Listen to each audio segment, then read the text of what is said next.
all lies will be exposed. That's all. And anyone who takes that the wrong way, know why they take it the wrong way. I love everybody, but I love Katt Williams more than a lot of people. And that is wild. In a jaw-dropping turn of events, Dave has come out swinging in response to Katt Williams' recent interview, and the comedy world is buzzing with drama and tension like never before.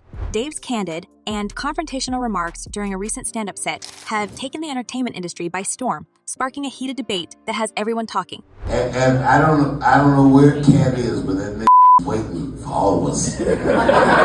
Dave, renowned for his fearless and often controversial comedy, didn't mince words when addressing Katt Williams' comments. The crux of the issue, Williams' laser-focused criticism on black comedians, leaving Dave deeply disappointed and itching for a verbal showdown. Dave's first volley in this war of words was aimed at Williams' glaring double standard. He was quick to point out that Williams didn't utter a single word against any white comedians, suggesting that there's a troubling discrepancy in how black comedians are treated in the industry. It's this. He only eats the niggas.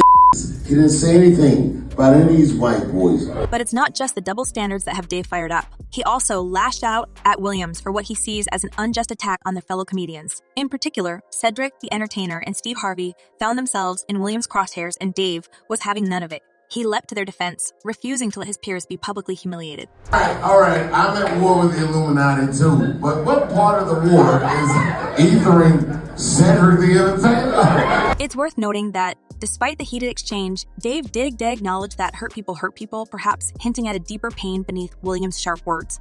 In a shocking twist, Dave didn't stop there. He unleashed an impersonation of Williams, complete with a high-pitched voice and profanity-laden dialogue to emphasize his point. He pointed out that Williams seemed more interested in pointing fingers at others than taking responsibility for his actions. It was a scathing critique that left the audience both gasping and cheering in equal measure. And Katt is one of the best painters in the game. So why are you drawing all ugly pictures of us? Dave's criticism also extended to the notion that Williams' actions were somehow beneficial for comedy. While comedian DeRay Davis had argued otherwise, Dave staunchly disagreed, rejecting the idea that Williams' controversial interview was a boon for the industry. It's a disagreement that adds another layer of complexity to this already explosive feud. That sounds ridiculous. No, I sounded. You had to pause about it, so I know I was smart. No, say it. But what seems to have struck a chord with Dave more than anything is the question of motive. Why, he wondered. Would Williams single out his fellow black comedians when they're all just trying to improve their situations? Dave's frustration was palpable as he asked, what part of the game messes up another person's opportunities? What part of the game involves informing on someone else? It's a question that hangs heavy in the air, leaving audiences and industry insiders alike pondering the true motivations behind Williams' controversial words. The fallout from his clash of comedy titans is still reverberating throughout the industry. Dave's response to Williams' recent interview on the Club Shay podcast has sent shockwaves through the entertainment industry, with fellow comedians joining the fray to defend their reputations and set the record straight. Tiffany Haddish, the star of Girls Trip and a rising comedy sensation, found herself in Williams' crosshairs during his interview. Williams claimed that Haddish was only seen at the Laugh Factory and suggested that she had no memorable presence in Hollywood, particularly when compared to Kevin Hart. Steve and Cedric never performed at the Comedy Store at all. Tiffany was only seen at the Laugh Factory.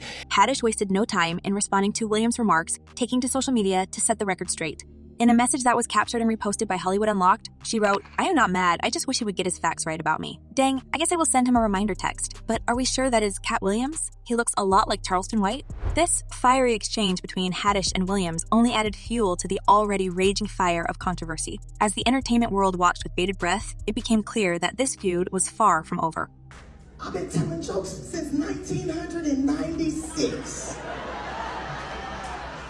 But Tiffany Haddish wasn't the only one to respond to Katt Williams' accusations. Ludacris, the rapper turned actor, found himself targeted by Williams, who claimed that Ludacris had made a Faustian bargain with the Illuminati to secure his role in the Fast Furious franchise. Williams even took a personal jab, suggesting that Ludacris' deal had given him a light-skinned, ugly-faced wife. Ludacris, never one to back down from a challenge, hit back with a freestyle response that left no room for doubt. Rhyming over Kanye West's Devil in a New Dress, Ludacris unleashed a lyrical tirade, asserting his independence and dismissing Williams' claims. Snoop's cannabis shredder, I'm always on my grind. They throwing shade cause could never take my shine. I bring my watch collection on my jet. Let me take my time. In his freestyle, Ludacris also took aim at Williams' credibility, suggesting that only someone on substances could make such outlandish allegations. He firmly denied any involvement with the Illuminati and emphasized that his success was earned through hard work and talent. As if the feud needed any more fuel, Kevin Hart, one of the most prominent comedians in the world, decided to jump into the fray. While promoting his upcoming film, Hart couldn't resist taking a shot at Williams. In a tweet that dripped with sarcasm, he said, "Gotta get that anger up out you, champ. It's honestly sad." Hart then cheekily referenced his movie trailer, using it as an opportunity to further taunt Williams. He humorously suggested that a line in the trailer, spoken by actress Gu Gumbatha, was actually about Williams. The tweet was a clever way for Hart to insert himself into the feud while also promoting his work. But the drama didn't stop there. Steve Harvey, the legendary comedian and host, also found himself targeted by Katt Williams in the interview. Williams accused Harvey of stealing the concept of his 1990 sitcom, The Steve Harvey Show, from Mark Curry's Hangin' with Mr. Cooper. He claimed that Harvey had watched Curry's show and then appropriated its ideas. The same Steve that went to go watch Mark Curry do his whole sitcom and then stole everything Mark Curry had. In response to Williams' accusations, Harvey took a more measured approach. He posted a video on social media in which he addressed the issue indirectly. He delivered a message that resonated with his fans and supporters. "No, you ain't gotta tell nobody nothing." Harvey began, quoting Psalms 23:5. He prepares a table in the presence of mine enemies. He'd do it all the time. Harvey's calm and composed response contrasted with the fiery rhetoric of Williams, and it sent a powerful message about how he chose to deal with haters and critics. He suggested that success attracts jealousy and opposition, and he remained steadfast in his belief that God would guide him toward greatness. Surrounded or bombarded with negativity, you have a tendency to look at it, to focus on it. Man, you've really got to replace those thoughts. As the feud continued to escalate, it became clear that this was not a simple exchange of words between comedians. It was a battle for reputation, credibility, and pride, with each participant determined to have the last word. Cedric, the entertainer, Tiffany Haddish, Kevin Hart, Ludacris, and Steve Harvey had all joined the fray, defending themselves against Williams' accusations and asserting their rightful place in the world of comedy. Amidst the escalating comedy chaos, it's crucial to acknowledge that not everyone in the entertainment world is ready to join the anti-Katt Williams brigade. As the war rages on, there are those who, contrary to the prevailing sentiment, are throwing their support behind the embattled comedian, making this feud a genuine battlefield in the world of comedy. Janice McCullough, daughter of the late Bernie Mac, recently chimed in on the controversy surrounding Katt Williams' explosive interview. While she chose to steer clear of the more contentious remarks from the interview, McCullough couldn't help but appreciate the praise Williams had showered upon her father.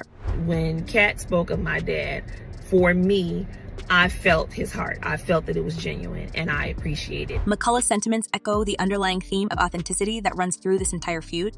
Williams' praise for Bernie Mac serves as a testament to the late comedian's character and integrity, demonstrating that sometimes respect and admiration only come to light after someone has passed away. The feud has gained even more credibility with Ed Lover, a legendary DJ and a friend of Bernie Mac. Lover's recent Simon's Son podcast episode corroborated Katt Williams' claims about Steve Harvey's treatment of Bernie Mac. He stated the stuff that Katt Williams said about Steve Harvey calling to try to get Bernie's role on Ocean's 11. And that kind of stuff, Bernie told me out of his own mouth.